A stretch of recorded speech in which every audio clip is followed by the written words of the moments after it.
Fala, turma. Falar do CVBI11, saiu o relatório, quer dizer, CVBI11 não, né? Agora é PC e P11. O fundo mudou de ticket, não muda nada no fundo, acho que vocês sabem disso, né? Mas mudaram o nome, né? Nome ruinzinho, na verdade, né? Mas eles estão padronizando aí os nomes da pátria. E vamos ver se no futuro vão mudar também o HGLG, HGRU. Não consigo nem pensar, né? Que nome eles colocariam por lá, né? Mas enfim, vamos dar uma olhada aqui no relatório. Melhorou a questão de diversificação do fundo, tamanho do fundo também. Então, um rendimento de cota aqui de 1,05.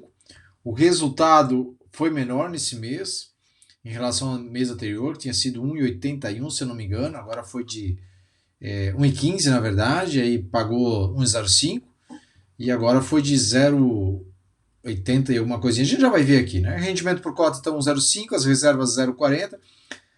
A tendência que o fundo deve manter esse pagamento aqui, acho eu, pelo menos até o fim do ano, é que vai depender muito aí do IPCA, né? Como é que ele vai, nós já temos aí no radar um IPCA menor, e a tendência aí é que o resultado do fundo, os que estão indexados ao IPCA, seja menor. E o PVB11, PCIP11, ele tem que se acostumar que, aliás, ele tem a carteira dele hoje 90% indexados ao IPCA.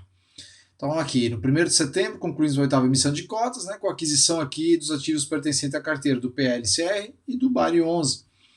Então, a partir de 15 de setembro, os novos cotistas passaram a participar de forma equitativa dos rendimentos gerados aqui pelo fundo. Então, PCIP, vale ressaltar que esse relatório referente a agosto já reflete a carteira consolidada do CRIs, que conta aqui com mais de 122 posições e 3 operações estruturadas, né? Deixa eu fazer o seguinte aqui, deixa eu só dividir isso aqui desse jeito. Opa, deixa eu botar isso aqui para o lado de cá e esse aqui para o lado de cá. Aí a gente vai fazer... não vai dar. Tirou minha tela aqui. Pena. Então deixa eu voltar para cá. Acabou tirando, né? Esse aqui é o relatório de julho, esse aqui é de agosto. Acabou tirando a minha imagem, então eu vou seguir acompanhando aqui. Então a gente vê aqui que deu uma melhorada na carteira, né? São 122 ativos, com 10 operações aqui.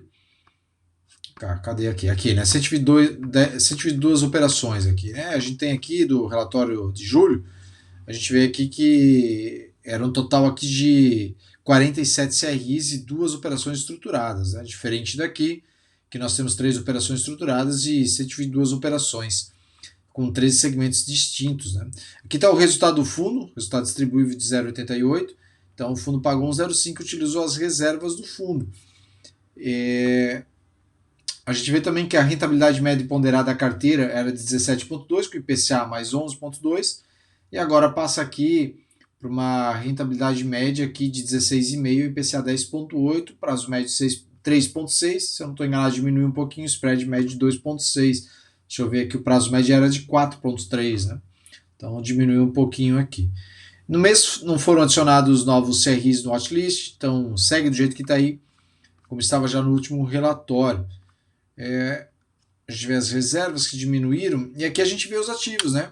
Deixa eu fazer o seguinte, trazer para cá, deixa eu fazer isso assim, e trazer para cá, para a gente olhar lado a lado aqui, que melhorou, né?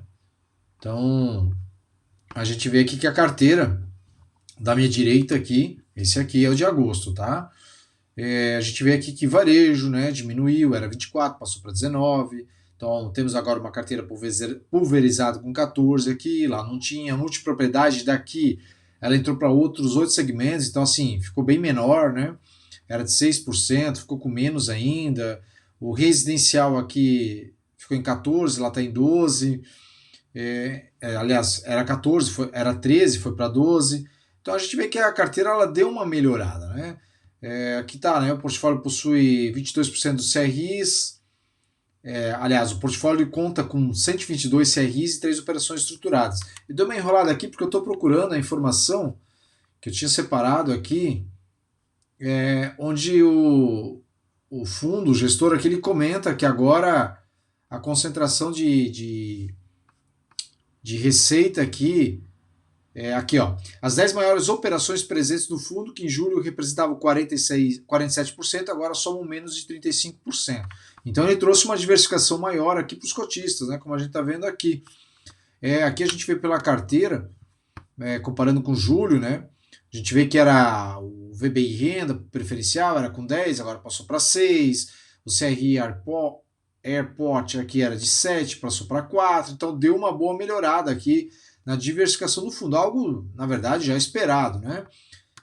Com essa incorporação desses fundos, né?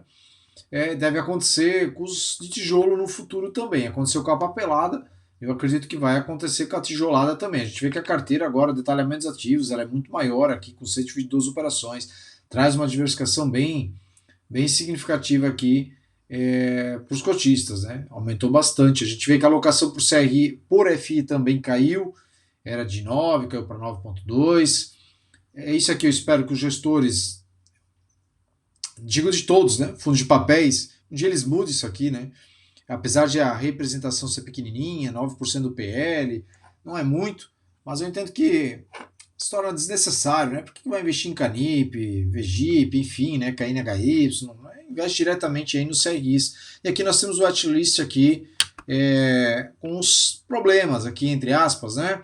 Que merece atenção, que vale a 10% da carteira aqui.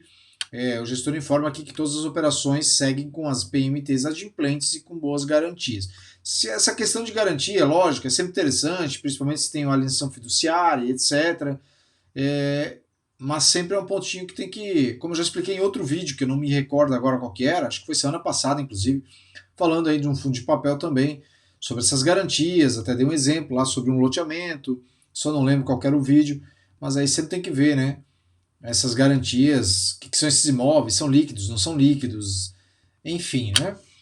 No mais, a carteira segue como ok, não tem nenhum grande problema aqui, não tem nenhuma grande informação a não ser essa aí que a gente viu. O fundo melhorou na questão da diversificação e é seguir acompanhando, né, para ver se aparecem supostos novos problemas aí na frente ou não. Selic em alta, mais tempo. Dias atrás aí, o pessoal lá do cupom saiu falando que a carteira, a redução da Selic pode levar mais tempo do que o pessoal espera. Eu mesmo não sou muito confiante que em 2016 vai cair muita coisa, não. Talvez caia ali 0,25, 0,50, né, em algum período, chega de repente a 14, 13,5. Eu não vejo a Selic em 26 abaixo de 13, duvido muito. Ano de eleição, gastos provavelmente vão se elevar ali do governo para se reeleger, então assim, não vejo isso acontecendo, tá?